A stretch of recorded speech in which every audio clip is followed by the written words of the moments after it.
Hi guys, Andy at AKM Slingshots. Just thought I'd do just a quick video on my rapidly increasing slingshot collection. If you want one of these or any that I make in the future, keep an eye out. We'll start selling them soon. But in the meantime, just thought I'd go through a few. First one, I've got a couple more of these. I am going to put bigger bands on it eventually. This is made out of 306 grade stainless steel, TIG welded down the front myself, MIG welded down the back myself. That's something a bit different. I can't really shoot it very well though because it puts too much strain on my wrist. I've had my wrist rebuilt, but it's obviously inspired by Yorg's designs. I really like it. I think it needs some coloured TheraBand. Haven't decided on the handle yet. This one, which is numbered 5, this is my, I think it's 48 or 50-year-old piece of yew. Absolutely stunning, unbelievable. I mean, it was huge when it started. And that one there has obviously red spacer, curly birch, green spacer, and laburnum, which is hand harvested. It's not bought. That's really nice, very ergonomic, really nice. This one is a piece of Hawthorn, and I glued on the back there. It's Brazilian rosewood, lacewood, spacer and mahogany, and it was absolutely horrible fork to start with, to be brutally honest. Absolutely horrible, but I thought I'll do something with it. It's got lovely twists running through it, very corkscrewed. So I thought, well, I'll go mad and see if I can make something that's extremely ergonomic, and it turned out quite nice. Put a little thumb groove in the back there. That's a really nice slingshot. That one was completely hand carved. As you can see, I'm not a particularly good carver, but I left it as it is. I didn't want to finish it. I quite like that. And that was carved using a completely inappropriate knife.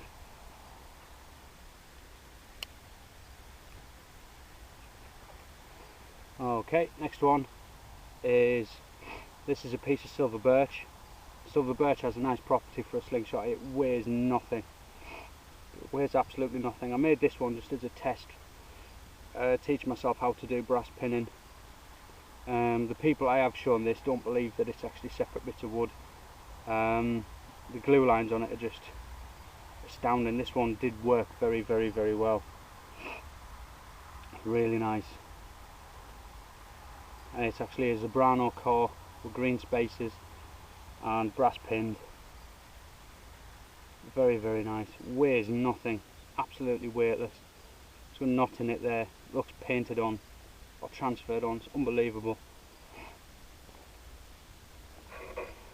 This one here, thanks to new convert, is it's been named Bizarro. Just looks like a cuttlefish. It's bizarre. It feels real. Feels alive. It's a piece of elm fork, and while looking for a digging tool in the woods, found a bit of branch that was spalted, so I thought I'll have that. Decided to have a go. Used it on this. It's turned out how it has. It's brass pinned, purple heart spacer. This one did warp slightly, even though it was very heavily clamped, but can't do anything about that. It's just the joys of working with natural products. It's very nice. It turns out I had no idea that this fork was spalted as well. I put some Danish oil on that, and it looked a bit too, I don't know, it wasn't picking the colours up properly. So I gave it a few coats of polyurethane and didn't sand it back, left it with the textured finish, and it's turned out something very unique. I don't think you'll ever see another one like that. Just a simple piece of oak. Couldn't see anything fancy in that, so basically just put it together, rough sanded it, 120, didn't even go too mad with it, and then used some satin brush on polyurethane. Just a nice simple slingshot.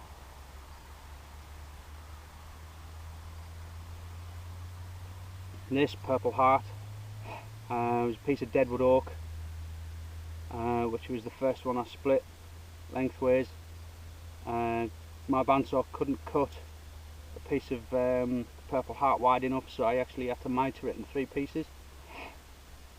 Did take a massive fork hit with a 12mm lead, and then my girlfriend the next day, another fork hit, smacked it with a 9.5mm steel.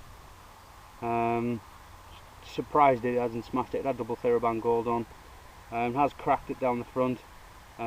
Took a rabbit with this one last weekend, and I think I'm going to retire it. I'd be heartbroken if that snapped off. I don't think it ever will. It feels solid. It's not moving anywhere, but I think that's served its purpose. This one is gift for a friend. It's a piece of beech. Yeah, it's a piece of beech, that one. Although it looks very much like cherry. It's an unusual grain pattern in this. Again, it's deadwood, so it's been sat around for a long time. It's got a piece of black walnut running through it. With a, I think I can't remember exactly. I think it's a curly birch spacer, but ergonomically shaped. This is a thank you gift for a friend. It's, him and his young lad are going to be shooting it, so just got a set of single tapered bands in it. I put a nice big leather pouch on it because the chances are it's going to end up firing rocks. Yeah, something nice, personalised. Put his nickname on it. This one you haven't seen yet. This one I've called Curly Birch. It's actually a silver birch fork that was covered in burls that my girlfriend spotted. She even cut it down. Given this about 7 or 8 coats of true oil, and I very much doubt the camera's going to pick this up. It is absolutely stunning, absolutely unreal. Wasn't heavily burled, so it's just got such a unique effect. Every now and again you just come across it and it just looks like marble. And again, with it being silver birch, it weighs nothing. And just because I could, put green spacer and a buffalo horn cap on the bottom. Just had to add something to it. I couldn't leave it as it was. Just can't help it. But that's something else.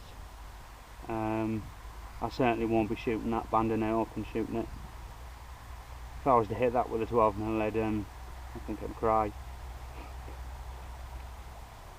This I'm calling Patch, obvious reasons. It's a piece of blackthorn with a lovely check down it there filled with CA glue. This, it actually split right down the middle during the drying process. It pretty much opened itself up. It looked like it had been hit by lightning. So I thought, right, okay, not going to throw it away. Be wasteful after I've cut it. So continued the cut right through, sanded it down. And that's got black walnut and mahogany spacers running through it. Well, they're not really spacers, they're chunks of wood. And that's been sanded right back, sculpted slightly. Nice ergonomic shape, that one. Obviously signed there. This patch on it here was just a piece of dead part of it. I've not added that. It's completely natural. Just one of those things that makes something special. The joys of nature. That a huge branch coming off the back there, which just gives it so much character. That's just coated with polyurethane. Again, satin polyurethane. I've not buffed it and sanded it. I quite like the feel and the texture of them.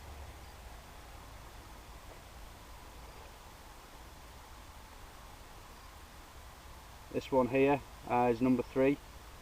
This is a piece of deadwood cherry which has a pedal spacer on the bottom with a Bacote heel, a small piece of black locust and a tiny piece of cocobolo on there with the heart and sapwood. Just something a little different. Again, that's heavily coated in true oil. Ergonomic, put some finger grooves in it. Just something a bit different. This one stood out to me. I quite like this.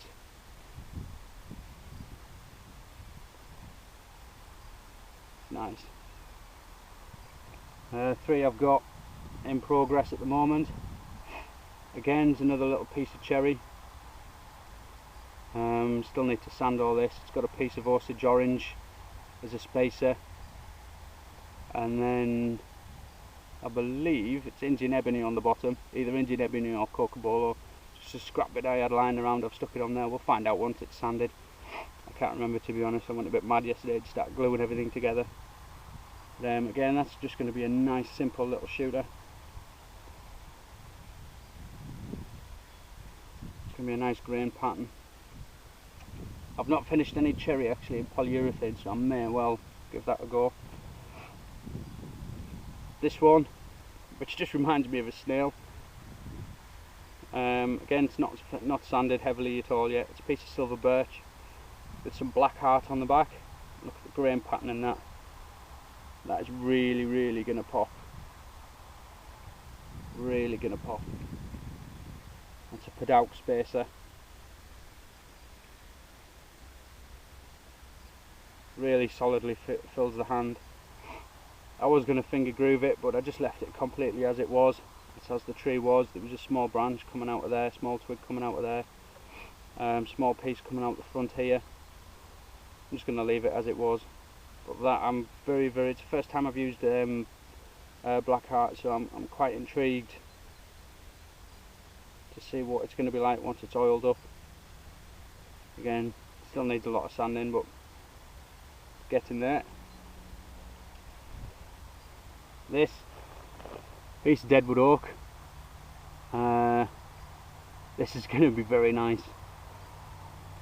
Little grain in it. I don't know if the camera's picking it up. A load of knots running through it. Still need to clean out some of the saw cuts in there. Still need to finish off the ends. I'm not going to put band grooves in this. I'm just going to taper it over the top. Just roll it over as such. It's going to want big bands on it. It's got buffalo horn cap on it. But this one, it's something a bit different with. I don't know if you can see. I had a go at splitting this one, and it's worked out really well. I'm getting the hang of this. Now this has actually got a red, just a red spacer, dyed spacer, and then it's, I'm not quite sure how you pronounce it, but it's imbuya burl in the centre of it, and then it's yellow pine on the outside.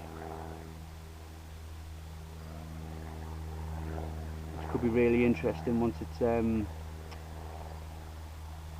clamped, once it's sanded up, oiled up. Yeah, it's going to be something different. Well, that's not all of them, but it's a fair selection of them. Every single one of them handmade by myself. And there is more than that. Some of them are on holiday in America. Some of them are still at home. There's one or two hanging on the line with harness drying at the moment. Looks like I've got myself a bit of a hobby. Anyway guys, thank you for watching, if you've watched it all the way through to the end, and subscribe. Obviously I'm going to continue making them. I would like to do more shooting, but like I say, I had my wrist rebuilt not that long ago. Can't see the scars there. But yeah, cheers guys.